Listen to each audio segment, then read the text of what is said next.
वशिष्ठ जैसे महापुरुष, वशिष्ठ जैसे महापुरुष भरत जी से कह रहे, सुनो भरत भावी प्रबल, बिलख कहो मुनिनाथ, हानि लाभ जीवन मरण जस अपजस विधिहात। खूब सीता जी की पत्रिका, जन्म पत्रिका मिलाई थी राम जी से सतानंद जी ने, और इधर वशिष्ठ जी ने।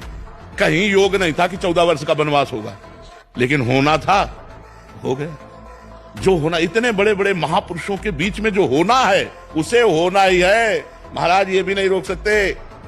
जन्म जन्म से हम भटकते आ रहे हैं, मनुष्य देह पाया है, अब की बार हमें ब्रह्म प्राप्ति होनी चाहिए, भगवत प्राप्ति होनी चाहिए। हमारी बात को समझो, हम मतलब उपहास नहीं करें, हमारी बात को समझो, और हम किसी भी आदमी को डिस्टर्ब करने का कार्य ना करें, हम किसी आदमी को सुखी करने का कार्य करें। जैसे हमारे पास कोई आया है, भाई हमारे भाग्य की, तो हम उसके भाग्य में अगर देख पा रहे हैं कि संकट है, तो हम उसको उपाय बताते हैं, लेकिन संकट नहीं बताते। यार ऐसा कुछ लगता है कि अगर आप मृत्युंजय जाप करा लो तो और अच्छा रहेगा, ये नहीं बता रहे कि 15 दिन में ऐसे से ऐसा हो जाएगा, नहीं, ऐसे ऐसे नहीं। ऐसा अगर होता तो बड़े बड़े ब्रह्म ऋषि हुए जो सब कुछ जानते हैं, सब कुछ जानते हैं। आप ऐसा ना समझो हम बचपन से बाबा जी हैं, केवल मंत्रों में ही खेला है। जैसे लोग गुल्ली डंडा और क्रिकेट खेलते हैं ना, हम मंत्रों में ही खेला है, शास्त्र का मनोरंजन किया है, और जीवन भर जितेंद्रिय और ब्रह्मचर्य का पालन करके भगवान के मार्ग में चले हैं। तो किडनी फेल है और डायलिसिस हो रहा है और जीना मुश्किल है। कर्म का ये फल होता है, अभी आज के कर्म का फल नहीं, ये पूर्व के कर्म का फल है। ऐसे हम मिटा सकते हैं? आप विचार करो, इतना भजन कर तो मिटा सकते हैं? तो ये किसी के भाग्य को मिटा सकते हैं क्या? भाग्य को मिटाने की ताकत किसी को नहीं है। जो कुछ लिखा है वो होके रहेगा, होई सोई जो राम रचि राखा को करी तर्क बढ़ा।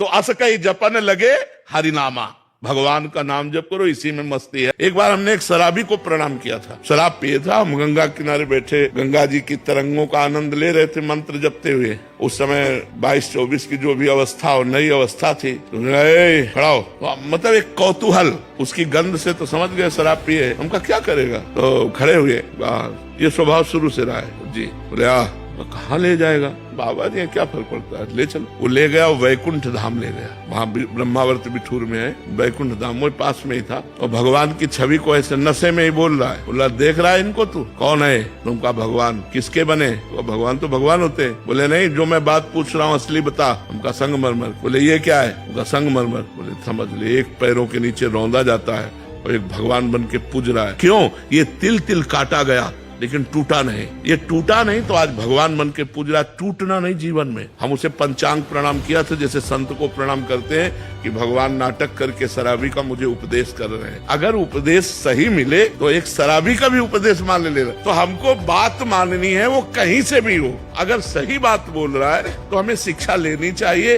ये नहीं देखना चाहिए कौन है। जैसे हम मिठाई अच्छी लगी तो ले लिया, मिठाई वाला ये मिठाई खाता है कि नहीं, ये नहीं, मेरी पसंद है, मैंने खरीद ली।